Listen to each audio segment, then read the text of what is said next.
Hi, this is Kelly Malloy from Apple for the Teacher, and I am sharing yet another division strategy with you.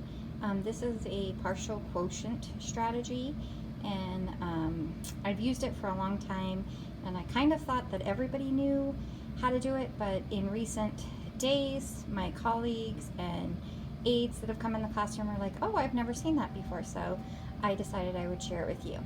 So I came up with this problem by rolling some dice, which is an extra bonus tip for you. I love to use dice for just about any math concept. These dice are foam, so they don't make a lot of noise when you roll them, which is nice when you have a lot of dice rolling in a classroom. So back to our strategy. So we're going to divide 351 by 3. And this strategy is great for those students who do not have their math facts down yet, which there's probably a lot of them in your classroom if yours is anything like mine.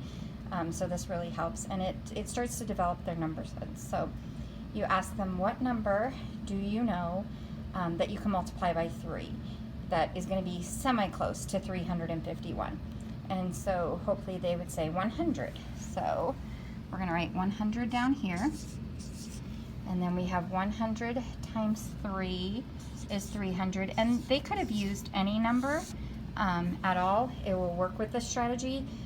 We just try to build towards the quickest number so that it's most efficient and a little bit closer to the traditional algorithm as in time.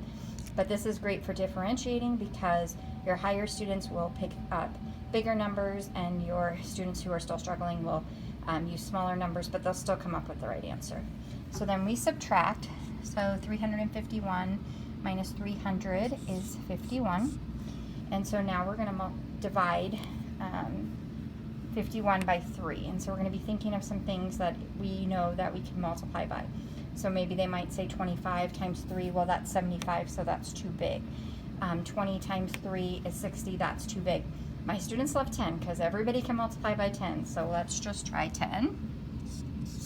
So 10 times 3 is 30. We're going to subtract it. Okay, now that 10 would be too big because 10 times 3 is 30. So let's try something we all know, 5s. So 5 times 3 is 15.